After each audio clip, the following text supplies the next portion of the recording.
Buenas, buenas, buenas. I'm Vanessa, the host of ChickLit, a podcast where we unlock the power of stories by learning about ourselves through books. Each episode, I'll explore popular ChickLit themes and use them as a starting point for insightful conversations. And today, I have Dr. Esther Zeledón with the author of Your Limitless Life. Thank you Ah, for being here. So thanks for excited. having me. So excited. Me too. This is so nice. I'm really excited for our audience to hear from you and to have you on my podcast. It's such an honor. Thank you. I feel like every time I talk to you, it's a little bit of like what's that called when you see a famous person? You know, like Yeah, yeah. I'm like where it's like, oh my starstruck, God, like starstruck. starstruck. I'm always like, oh my God, she's talking to me. She's being on my podcast. So I really appreciate you being here. And I feel like through reading your book, I feel like I was really able to learn a lot about you and kind of see who you are as a person. And I feel like more, I think just like understanding, right, of like who you are. And it just makes me more comfortable, I think, now that I've read your book. Nice. So let's talk about how we met. Which I don't even really know if you like, do you remember how we met? Do you know? Well, what I remember is that Yeah. I joined your writing group. Yeah, exactly, and that writing group, I don't think people really realize, like, how it started. It was all because of Gigi, the first gen mentor. Oh, that's cool. I love her. She's so Yeah. great. She's amazing. She had her book, Cultura and Cash, Yep. and she had a bunch of women be the pre-readers Mhm. so that we could do book reviews for her, like, the day that her book came out, and so, through that, I was like, "So many women are writing a book." I'm like, "Let's just all get together and, like, help each other," and then now it's, like, snowballed into this other thing, and you're gonna be a speaker with the Latina Writing Comunidad in Yes. February of Yes. 2025. Mhm. Which I'm also looking forward to that. Thank you again, obviously, for that. Amazing. Looking forward to that. And yeah, so I think, just following you, like, on social media, you know a lot of the same people that I know. Yep. Like, I know you went to a retreat, and at that retreat, I knew, like, 3 or 4 people. So it's just like Yep. I just hosted it. It was my retreat. yeah, exactly. No, I know. And, like, my people that I know that I, like, know in real life, like, went. So Oh, it's that's like amazing.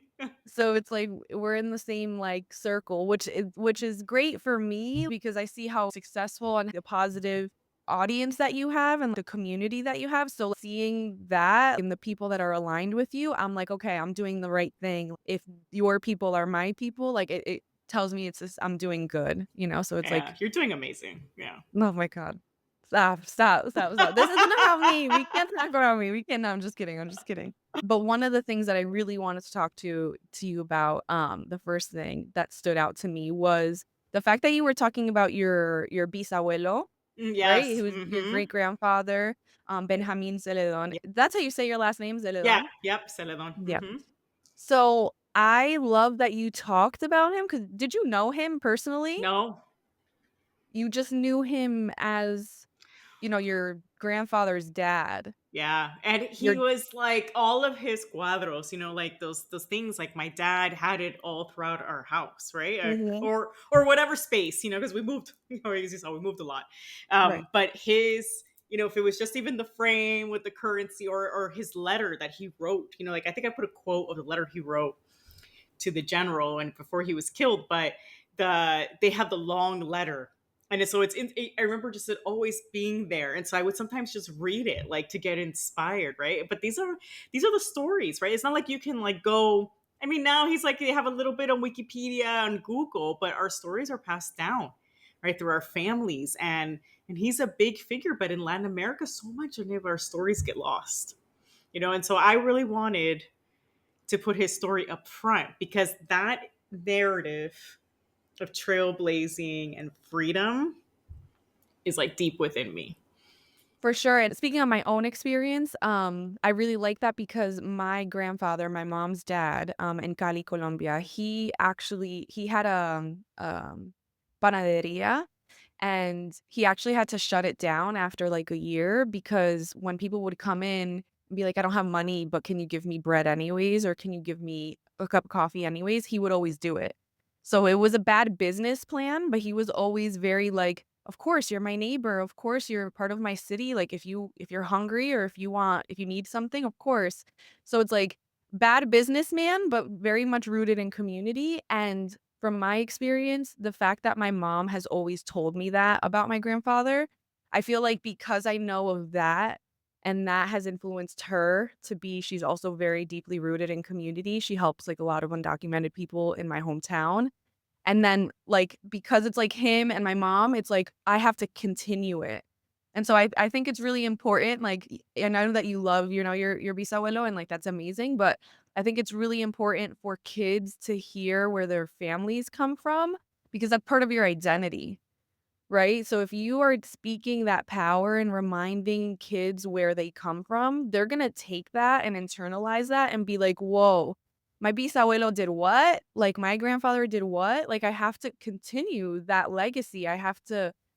I and maybe not everyone, right? But that definitely was my experience. Like, that is who my family is, and I need to continue my family, like, legacy. So I love that because he was like, you mentioned him pretty early in the book. Yeah, and it's also a way of like for me, I'm a big advocate of decolonization, right? And I Yeah. think the more stories we share, so like let's say like in your own family, like not every narrative is going to resonate. We get to choose which narratives to keep and which ones to let go, right? In terms of the legacies and purpose that are passed on to us. But what I love about us all sharing our stories is that even if it's not my family, I could be inspired, right, by someone else and someone else from this country, because that narrative of, oh, that's a, now they've moved it to developing country, but that's a third world country, that's a developing country, or why would you go back there, why would you live there, right? It's so colonialist, right? And it's like, no, we had amazing figures in history, right? Whether, indigenous, Afro, mestizo, whatever. But we had amazing trailblazers. We had amazing people who did amazing things, right? Because we only hear one narrative. It's like the superior and then everyone else who's still becoming. But that's not true. Everyone has aspirations, has done amazing things, right, in their context. So I think it's important for all of us to like share that, hear these stories of our families, because you were just saying like you have a lineage, right, of people making a difference, of changing the world, right? But think about the narrative that's told of Colombia, right? The mirror image, right? And that's like we need to change that, right? So there's also like that other motive for me to be like, no, I had a super eloquent, great grandfather that fought, right, for freedom, that stood in his power and that did these things, right? And so because when we think about Nicaragua, we're like, oh, it's one of the, the poorest country next to Haiti, but sure, it has its challenges, right? But I mean, there are amazing trailblazers that have come out of there and that are from there and that are there, right? And so for me, it's like changing that and that power dynamic that still exists today. Yeah, I totally agree. I mean, being Colombian, my mom always was like, "The way that you start a vicio is by doing it once." So she was like, "You're Colombian, people outside of this home, they hear you're Colombian and they think you have coke or you sell coke," right? That's like, I've been in places where when I meet someone and I tell them I'm Colombian, they ask me if I have coke because they want it. And my mom was always like, "Don't even start." She was like, "Just don't even try it," and I never have, and, like, you don't have to share if you have, but, like, as a Colombian, it's like, I am like, I cannot be part of that. I can't fit the stereotype, so my mom always made it a point from when I was, like before I was a teenager, like, people have a negative view of Colombians, and it's up to you to change that, and I really do, like, take that to heart, and, trailblazing, like, my mom wasn't able to um, be a trailblazer in her own personal life in the sense that she was living in a place of survival, right? Like, I know that you resonate with that. It's like she only could work to have a house and to have food and make sure me and my sister went to school. Like, that was it. She wasn't asking me about my feelings. She wasn't asking me about my homework or my friends. Like, no, like it was just make sure that we could survive. So I feel like it's my responsibility to like take it to the next level and use the privileges that I have with, like, my whiteness and my last name um, and use my voice, that's I don't know, that's just how I've always been.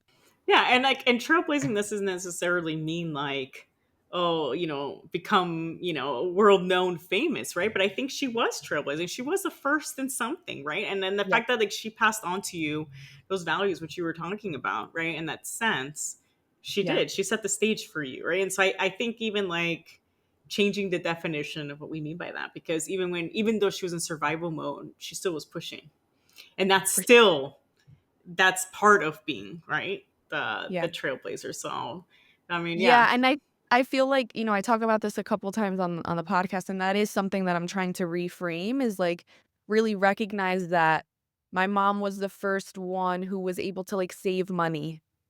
Like, I know I've talked about it before. My mom has always been, like, very contestona. So, like, if you met my mom, you would know she's a hard ass bitch and you're not gonna fuck with her. Like, that's how my mom is. And so because of that, when she was 10, 15 years old, her punishment would be to go sell candy, like, on the corner with my grandfather, with her dad.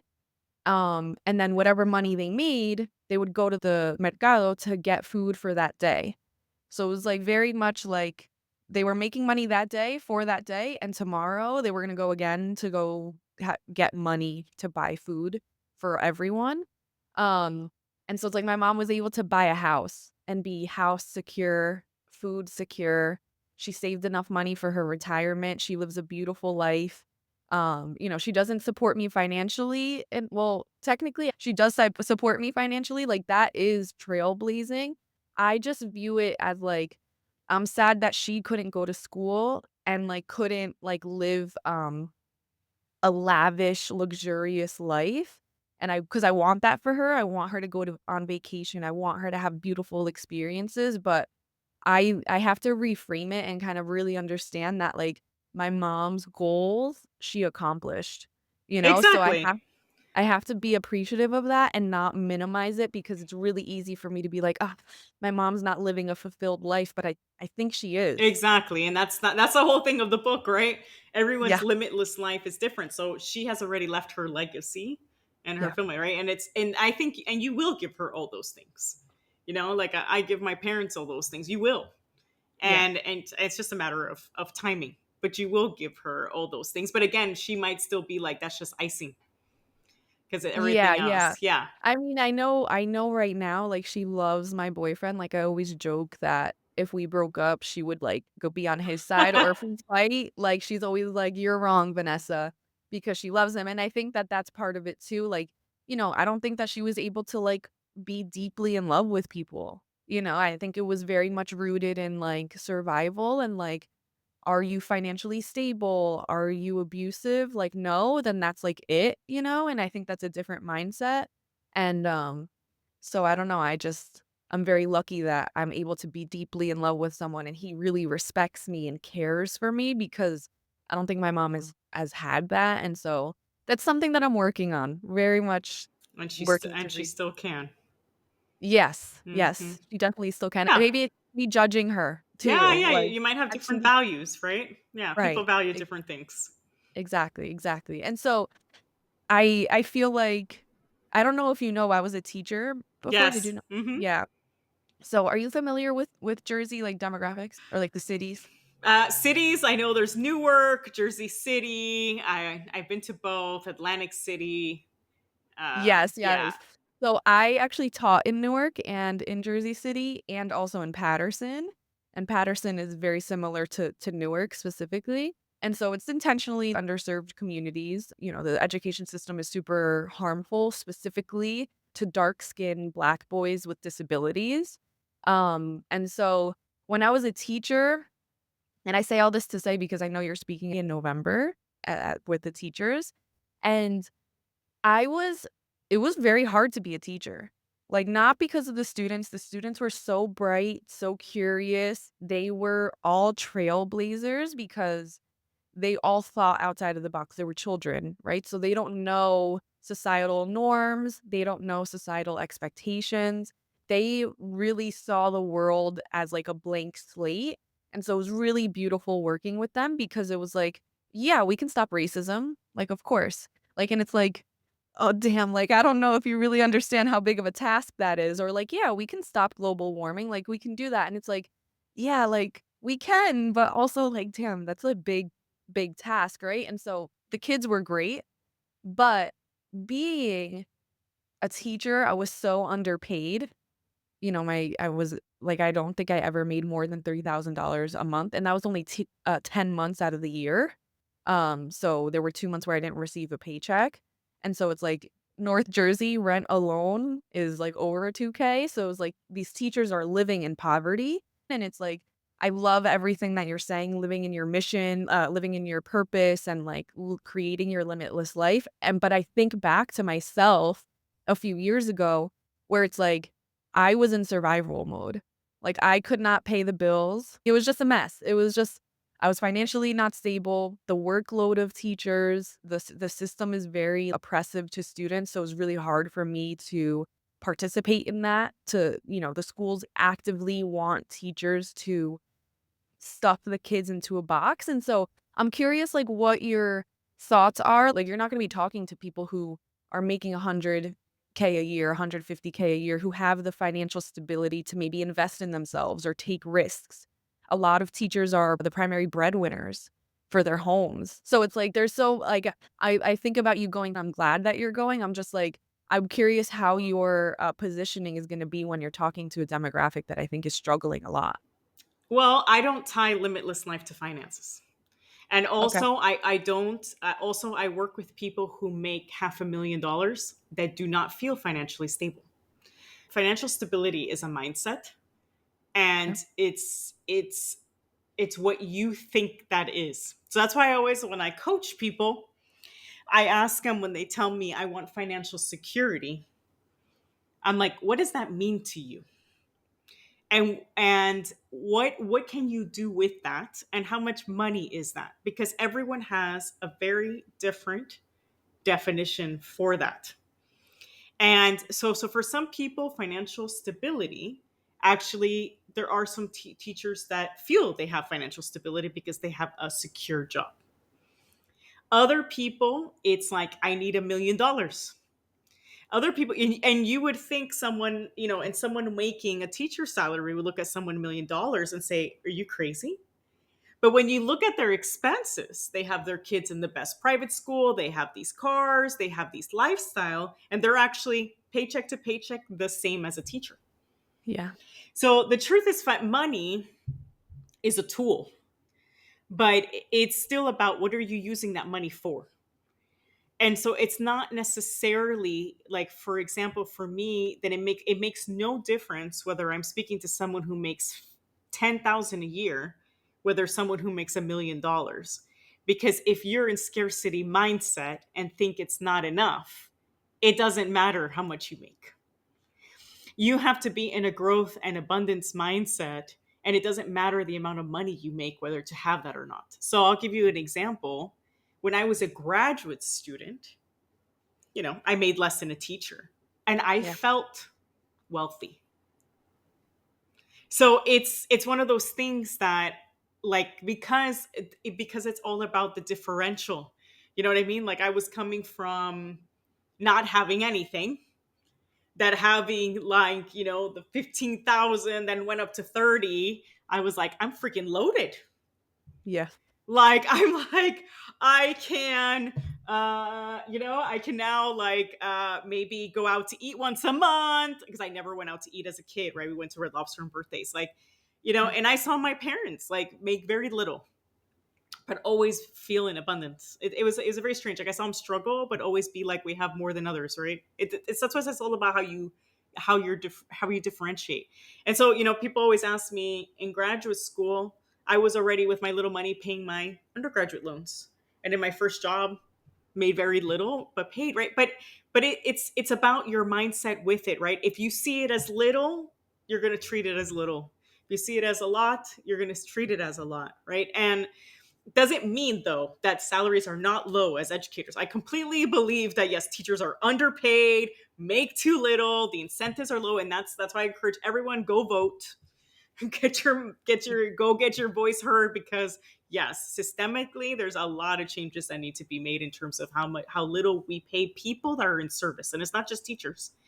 We expect people who work at nonprofits we give money to the causes, but we don't want to pay for operational costs for nonprofit workers and nonprofit social workers. There's so many fields that are barely making by.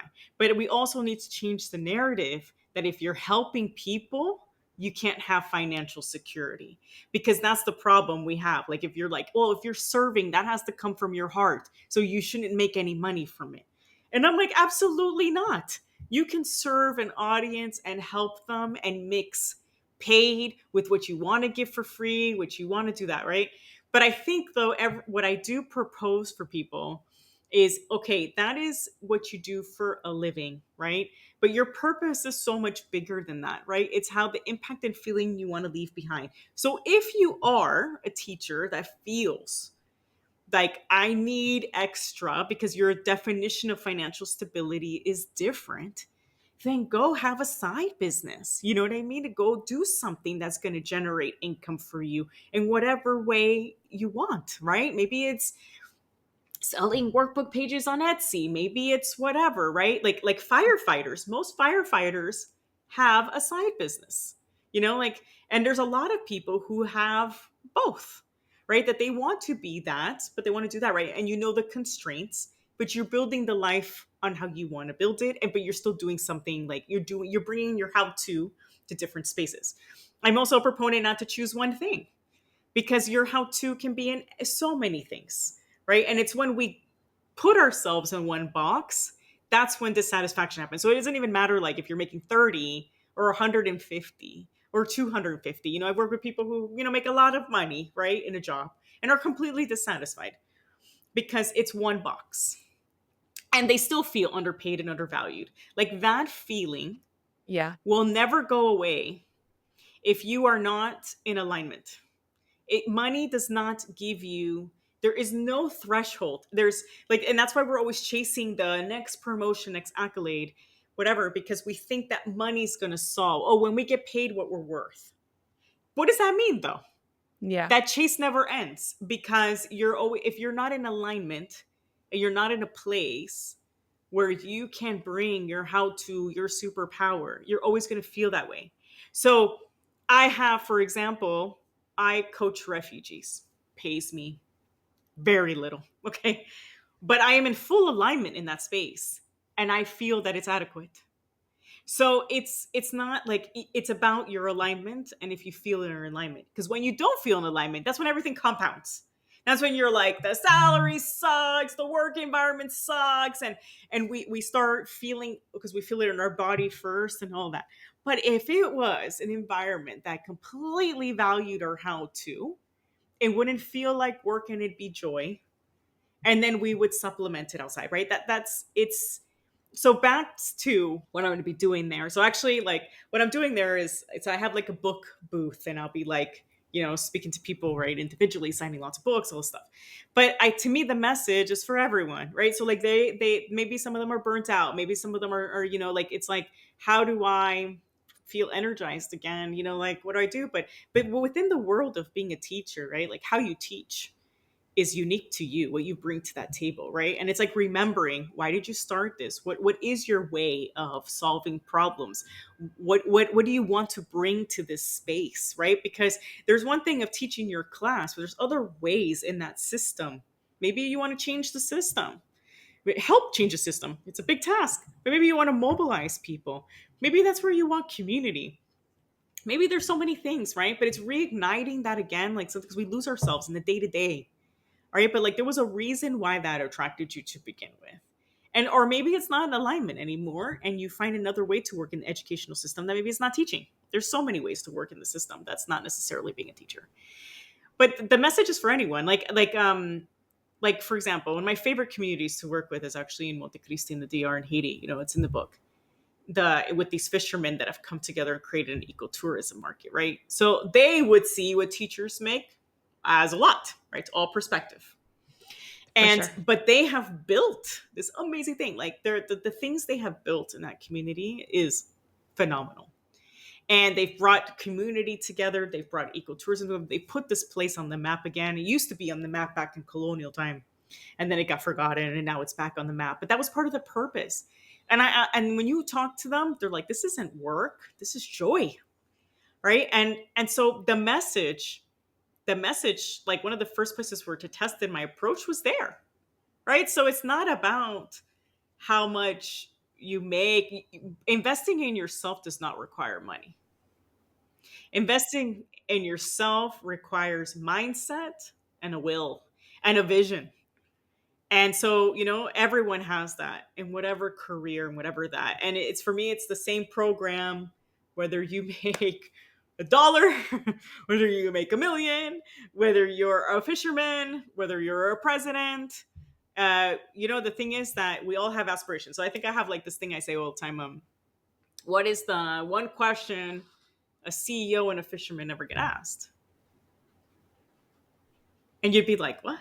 What's the Yeah. similarity? It's what's your highest aspiration? Because we assume the CEO has already met it, and we Yeah. assume the fisherman doesn't have one.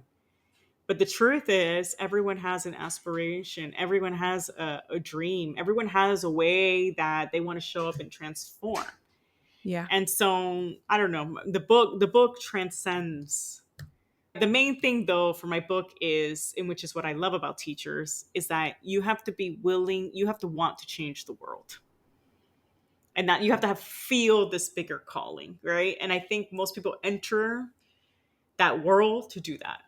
And it's the same when I go speak at nonprofits, and it's the same even when people who are in leadership roles in corporate, right? You entered because you want to create, right? You want to be innovative, you want to create change, you want to leave the world better in some way or another. And so as long as that's in their hearts, it doesn't matter, right?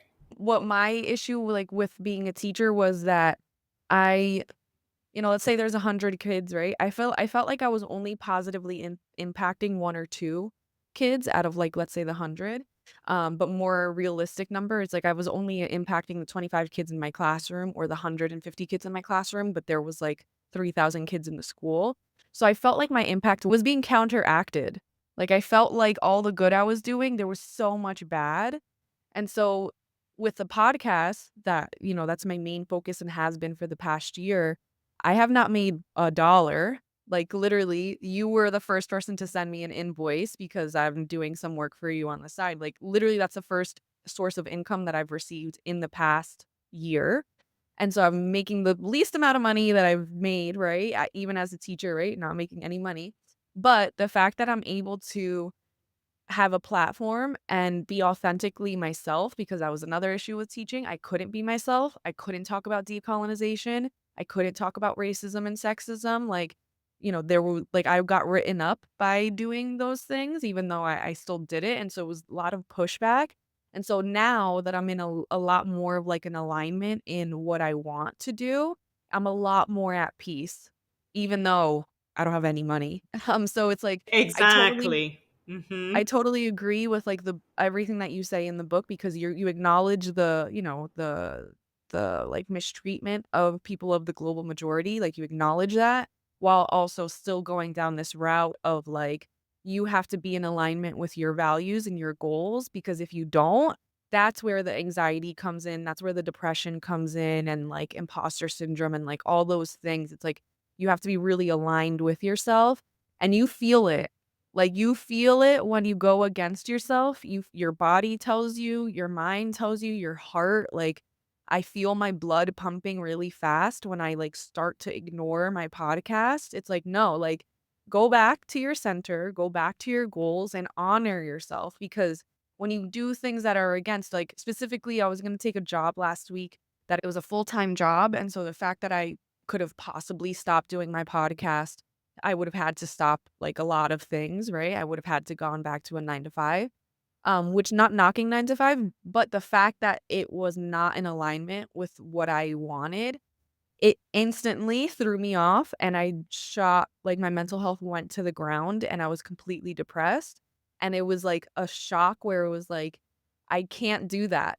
Like, I can't sell my soul for however much money, like, you have to really be in alignment, so I really appreciated that, like, that's your whole platform, right? Like, that's literally, like, your whole Exactly. message. And just because that's not in alignment with you doesn't mean it's not in alignment with someone else, right? For Like sure. I tell people, like I left my job wasn't in alignment with me because I'm the same. Like I like having the freedom to Yeah, speak my voice and not represent an entity, which is what I was doing.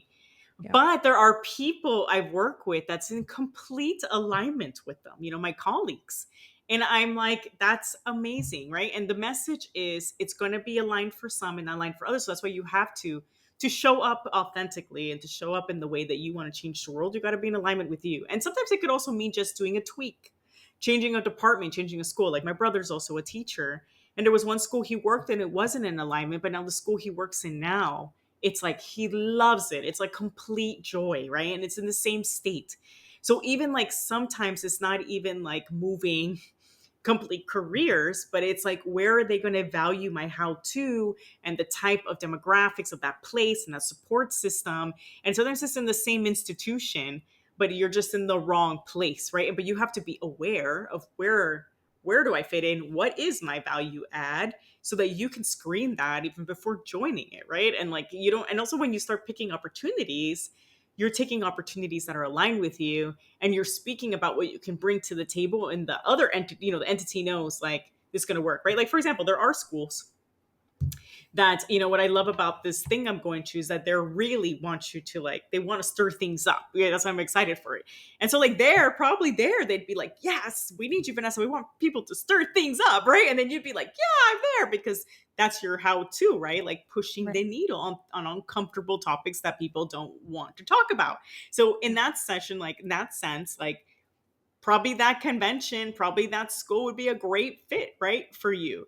But in the place you were at, since they were silencing you, right, and they wanted more status quo, not a fit, right? But that's what we need to like. That's the inner work, right? And because a lot of us sometimes don't know, we go through life and we don't know what's in alignment with us. We just feel these things, and then we blame it on like a bigger things, but it's not. There's a deeper thing, right? It's we need to understand what is our values, what is our stuff. And like you were saying about for you a scale too, like for me too, my I value influence and meaningful work, right? So that's why it's got to make a difference and it's got to be influential. And so even though like for my dad, I think I wrote the book, he was like, I don't understand why you're switching. You impact thousands, you're a diplomat, you transform the whole community. Like to other people that'd be so big. And I was like, but not for me. Like I don't feel like I'm making global, like impact, Yeah. changing the societal and cultural narrative. That's the legacy I want to leave behind. And so I was like, I don't feel like I can do that there, because one, I don't feel like I can be free in my voice, right? But that's my legacy, right? And so that's, you have to know too, if you want bigger scale, then you can't take a traditional route, right? And so, but if you just want a niche and you want to make a difference in one specific place, there are people who just specific issues. I want to start one community, one group at a time, super aligned, right? There's space for all of us. That's why all of our like uniqueness is beautiful, and our purpose and our alignment, right? It's so independent. It's so, I don't know, and that's why we got to help support each other so that everyone fits in the place that they belong with the impact they want to make. For sure, and I feel like specifically in, like, the space that kind of, like, we're in, like, Latinas who are doing things, like, non-traditionally, I hear that, like, a lot of people think that the space is super saturated, but I think it's because we're in the space. So, like, it feels like there's a lot because I'm sure we could sit here and list between the 2 of us over 100 Latinas who are, like, out here doing, like, making a difference and, like, being non-traditional. But 100 out of how many people in the United States? 300,000,000? Like, what are you talking about? That's nothing. Or, like, spec Exactly. or, like, you're in Miami, that's super, like, Latino populated. I'm in North Jersey, mad Latinos. So it's like, no shit, I'm gonna think that there's so many Latinas, there's so many Latinas out here making an impact because that's where we are. Let's go into the rest of the United States, it's not saturated at all. Let's go to, like, Illinois. How many podcasters are there? How many authors are there? In the grand scheme of thing, right? Like, there's Right. a lot of authors, sure, but out of all of the people on earth, there's not a lot of authors, No, specifically like women, six, specific 7%. It's super low.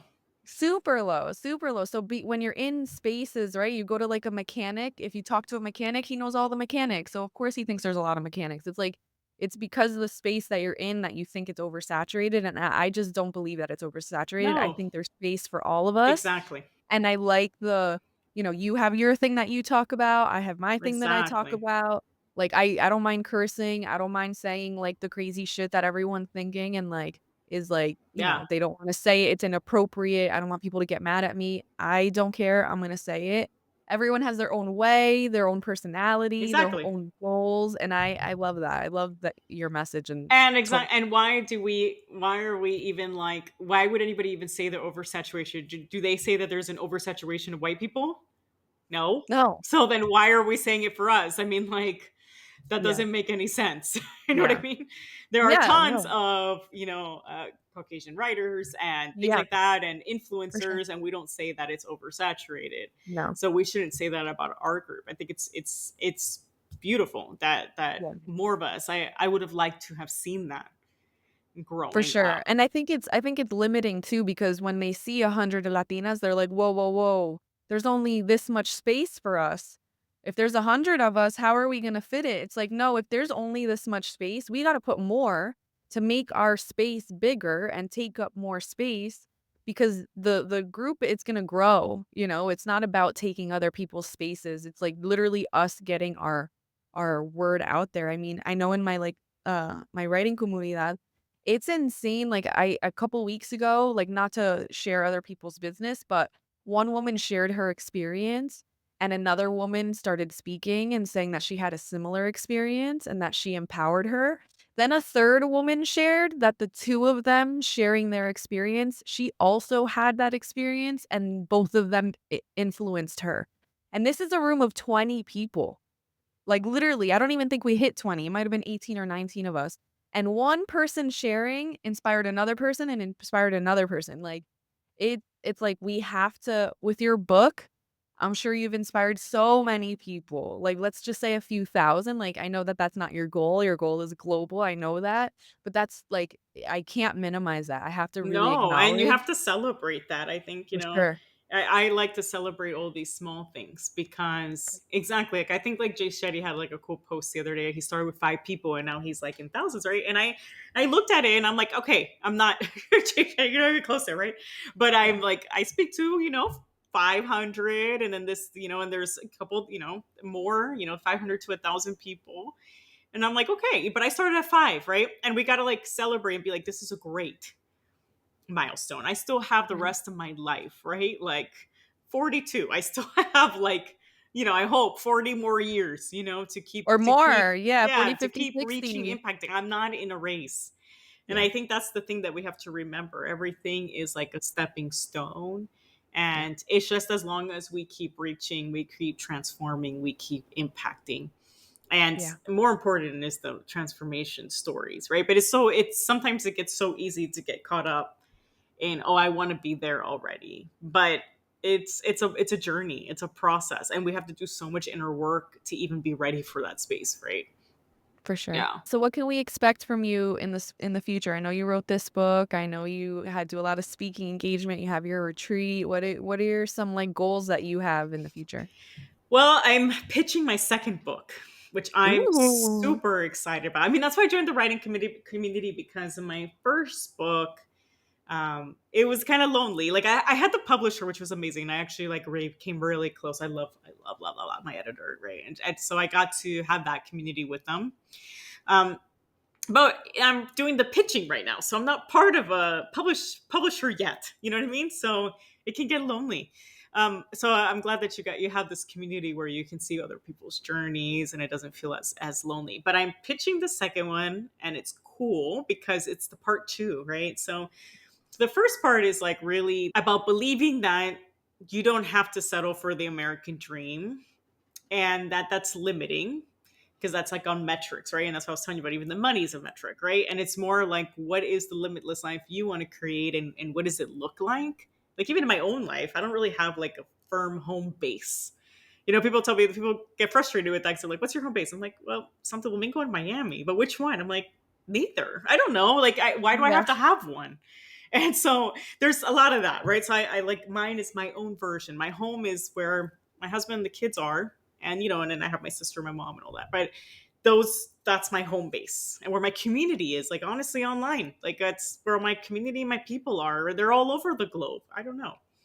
yeah, So your limitless life's whatever you want it to be.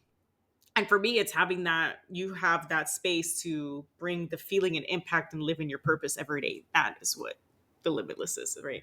But the second part, but you have to get there, and that's a journey, like of believing in yourself, of understanding the value add you bring, understanding there's no competition, and really stepping into your power. But the second part is the book I'm pitching right now is Awakening the Trailblazer Within. Because once you have that clarity of your purpose, your alignment, then comes, okay, now I gotta push this forward, right? Like you map in the first book, you map it out, you have your vision, you have your resilience toolkit, but now you gotta go and do it, right?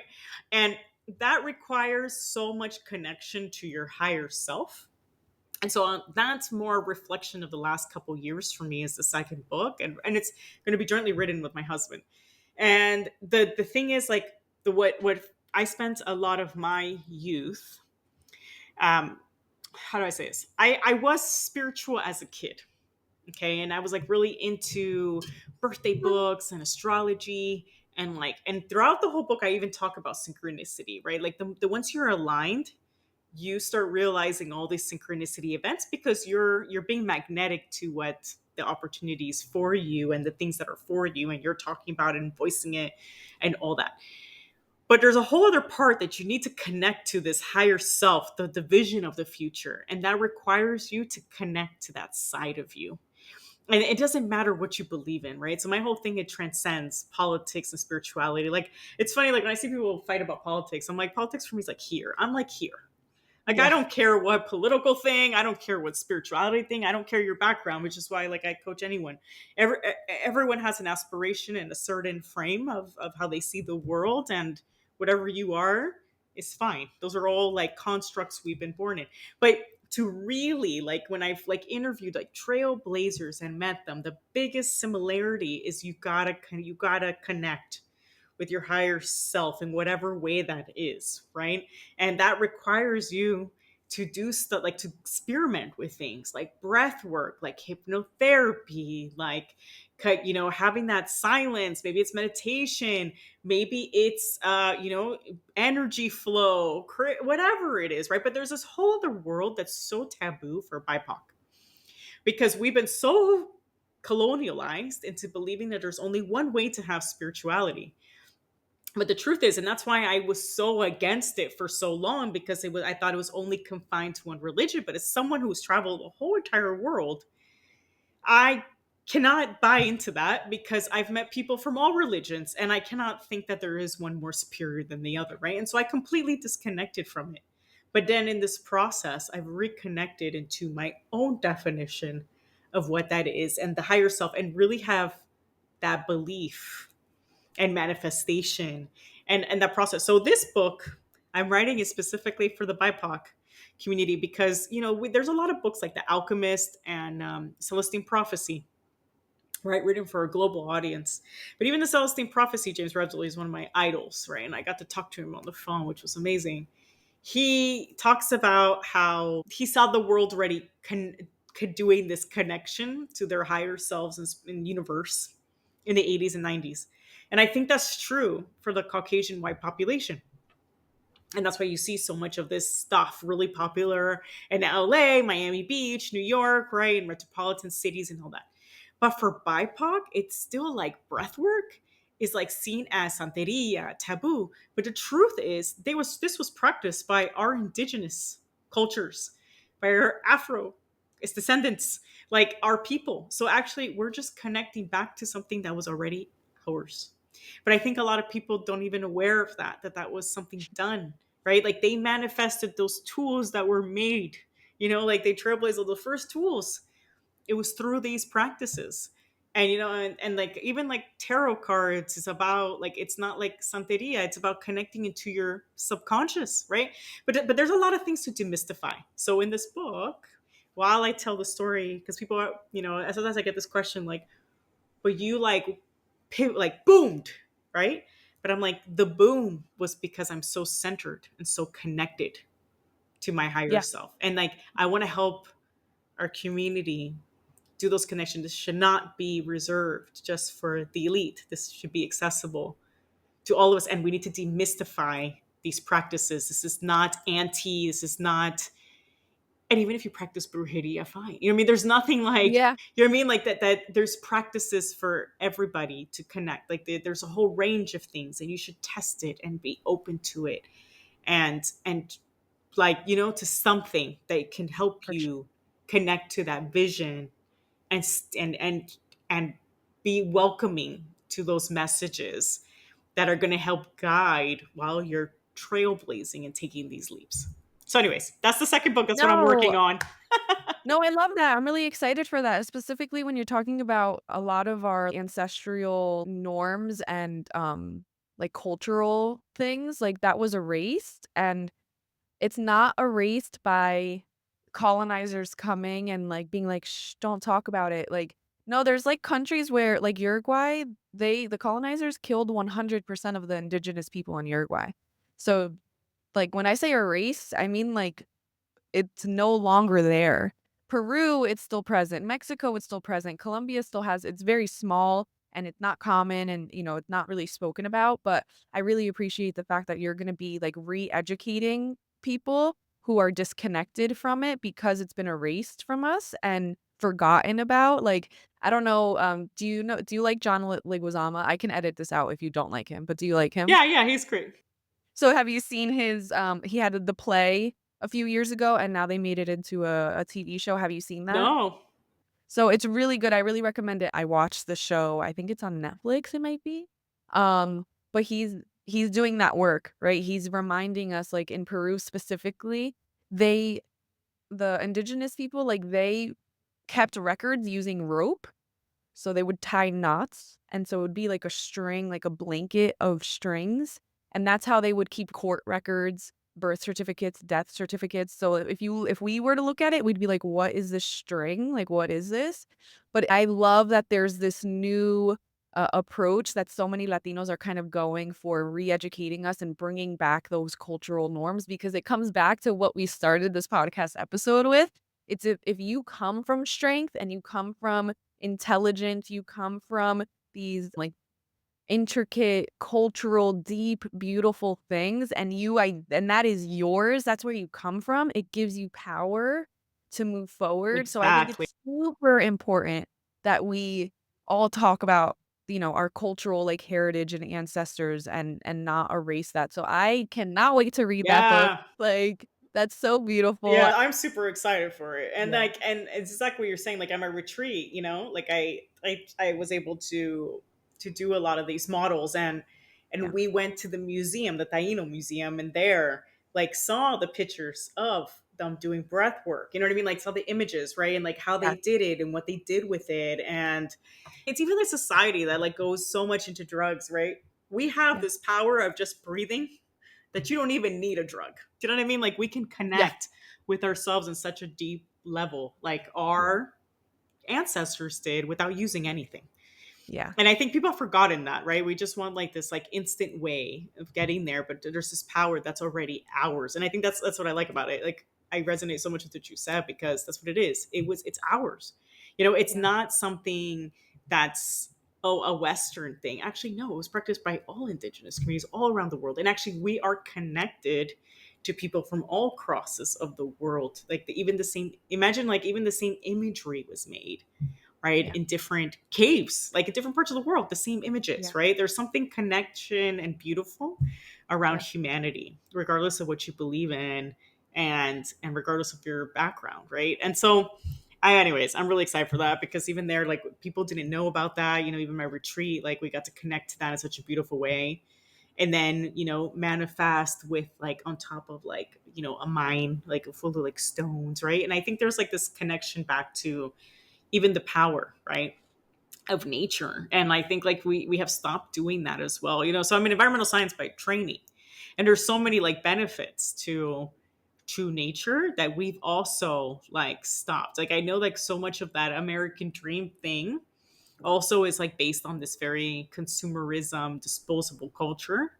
And Yeah, I think there's something about connecting back, like connecting back to the energy that the ocean is actually a natural healer, right? But these were all practices from our people, right? yeah. And why are we trying to erase that to something else? So Anyways, that's the thought. That's why it's like really about like, my dream is to be the James Redfield of the BIPOC, Right. you know, No, that's and amazing. and It's needed. really in because I think there's so much healing that would happen through that, and more than and then trailblazing, right? And they can happen in unison, right? Yeah. As we can heal and trailblaze and as we go and along the I think way. I think trailblazing is healing, right? Like, by me empowering my friends to, like, go to the gym, like, I have quite a few people, I think, like, 10 women on Instagram where they're like, they have told me and still tell me, like, "I only go to the gym because you go." And I remember when you were, specifically, I have a pull-up goal, and, like, there was a time where I would go up there, like, using a step stool, and then when I would l step off the step stool, I would just fall. Like, I couldn't hold myself. But now when I get the step stool and I step off the step stool, I can stay there. I can stay there and I'm going slowly and I can do it. So I show people that and I'm like, it's like it's not about the fucking pull up. It's like about showing myself like look Exactly. at where I was and look at Exactly. where I am and I want to continue. My Yeah, goal is to pull up. I'm not exactly. satisfied with where I'm at, but the point is like Yeah. showing up for yourself, being aligned with yourself and making sure that you are showing yourself that you matter and I feel like Yeah, and that's like leading by example. And yeah, that's what we're exactly. showing, that it's possible, right? And that's like my Exactly. whole thing, right? It's showing that it's possible. Any vision that you have, you can create. It For might sure. take longer depending Yeah. where you are along in that journey, right? So I Yeah. mean, it doesn't matter if it takes 5 or 20 years, as long as you Yeah. eventually you're on that journey there. It's For not a sure. rush. For sure. But For yeah, sure. so that's really cool. I love that. I know everyone listening has fallen in love with you, Esther. You're amazing. I love everything that you're doing. I can't wait to read your second book. Go get her book And right get the now, please. workbook too. Yes. The workbook's actually more popular than the book itself because it has all the exercises you need to do to unpack your purpose, your calling. Like I spent Yeah. years of my life just being like, what is my calling? What is my purpose? Lost because everyone talked about it very generally. And I'm Yeah. like, no, these are the exact questions that you unpack that will give you that clarity. So there's no guessing. Just unpack the questions and then it's going to be clear to you, this is what I'm meant to do, this is the feeling and impact, and this is my superpower. Obviously, you love Esther, so go follow her on Instagram. It's at b.act.change. The word's right there. It's also in the description of today's episode. But if you like this episode, be sure to subscribe, like, comment, and leave a review. You can also follow me on social media at ChickLit Podcast. And remember, if you have any book recommendations or want to be on the podcast, let me know. Thank you for listening.